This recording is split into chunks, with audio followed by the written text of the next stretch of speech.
Ils sont 50, tous des formateurs en entrepreneuriat, qui vont à leur tour former des entrepreneurs locaux afin de les aider à structurer leur business et réduire les perceptions de risque que les banques ont vis-à-vis des entrepreneurs et entrepreneuses ivoiriens. Cette formation s'adresse plutôt donc des gens qui vont aller former par la suite les entrepreneurs localement ici. Donc ça se fait dans le cadre de notre programme appelé Programme de soutien à 100 000 entrepreneurs en Afrique. Durant 4 jours, les auditeurs ont été formés sur les outils de gestion d'une PME et comment aider le promoteur d'une PME à mieux présenter son projet aux banques. Nous sommes pour la plupart chefs d'entreprise et avec l'expertise que nous avons dans le domaine de l'entrepreneuriat, nous formons déjà de façon bénévole ou dans certains autres cadres des entrepreneurs, des futurs entrepreneurs. Et le NEPAD a décidé de standardiser ces formations-là que nous faisons, de nous donner des outils pour être plus efficaces sur le terrain et pour apporter beaucoup plus. C'est une initiative que je ne salue pas seulement, mais c'est une initiative dont nous avions vraiment besoin, surtout en Afrique francophone, je précise. Il faut que ça se multiplie. C'est vrai qu'on a beaucoup de chance d'être en Côte d'Ivoire ici et bénéficier de ce genre d'initiative. Pourquoi je parle des pays francophones? Parce qu'on est en réel manque de ce type d'initiative. Il faudra que ça aille dans d'autres pays, espérons qu'ils pourront le multiplier dans d'autres pays du NEPAD ou dans d'autres pays africains en fait.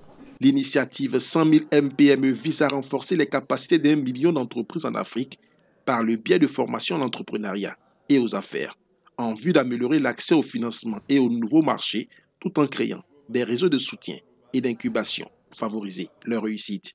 Le financement de ce projet continental est soutenu par la Banque panafricaine Ecobank.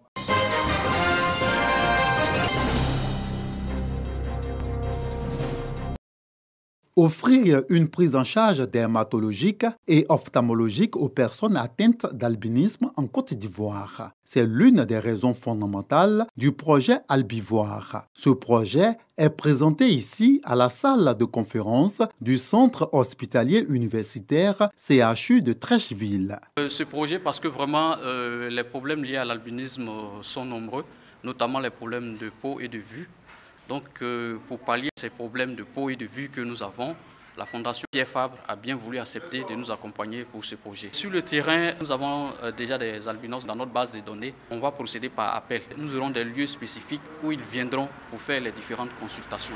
Et ceux de l'intérieur, nous irons vers eux. Les consultations seront gratuites. Au moins 6 000 albinos sont ciblés pour bénéficier du projet Albivoir, financé par la Fondation Pierre Fabre.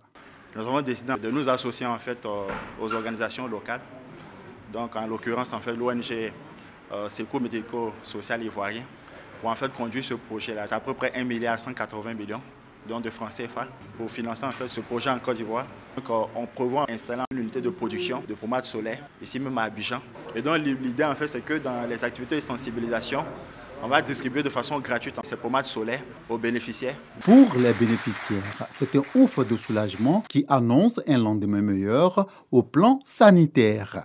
Dans l'année, moi particulièrement, je fais au moins 2 consultations en ophtalmo. La consultation coûte 15 000 francs. Moi, les verres que je porte actuellement, je l'ai eu à 200 000 francs. En dermato, les crèmes vraiment coûtent cher. Une petite crème, ils vont te parler de 20 000, 25 000 francs pour une crème solaire. Donc c'est très difficile, mais on essaie d'utiliser des pommades pour pouvoir vraiment nous protéger comme on peut. La venue de ce projet est une grande satisfaction pour les personnes atteintes d'albinisme ainsi que leurs parents. Je tiens à dire merci aux bailleurs de ce projet. Le projet Albivoir va s'étendre sur 5 années et concerne 10 régions du pays.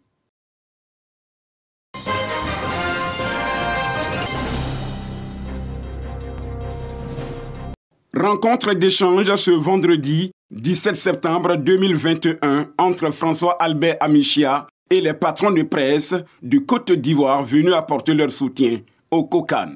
Des échanges empreints de convivialité au cours desquels Lassane Zoré et Patrice Yao, au nom des entreprises de presse, se disent prêts à jouer pleinement leur partition avant, pendant et après la compétition. En tant que fêtière des entreprises de presse, nous avons jugé vraiment pertinent de venir rencontrer le président du COCAN pour échanger et le rassurer que nous sommes à ses côtés. C'est une mission gigantesque et nous voulons prendre notre place dans cette organisation-là. voudrais mettre à la disposition de la COCAN nos espaces, aussi bien publicitaires, aussi bien éditorial, aussi bien digital, pour qu'ensemble on réussisse l'organisation de la COCAN telle que c'est conçu.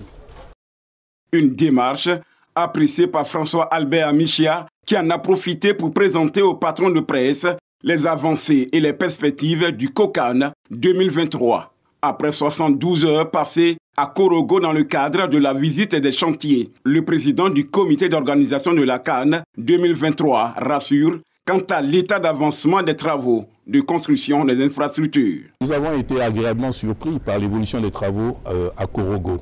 Au niveau des infrastructures sportives, il y a un petit retard mais qui sera très vite rattrapé. Au niveau des infrastructures hôtelières, là, il n'y a aucun souci.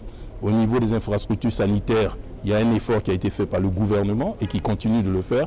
Donc je pense qu'à la date indiquée, la Côte d'Ivoire sera prête. Dès ce lundi, François Albert Amichia et son équipe seront à Bouaké et à Yamoussoukro pour la visite des infrastructures devant abriter la grande messe du football africain dans notre pays.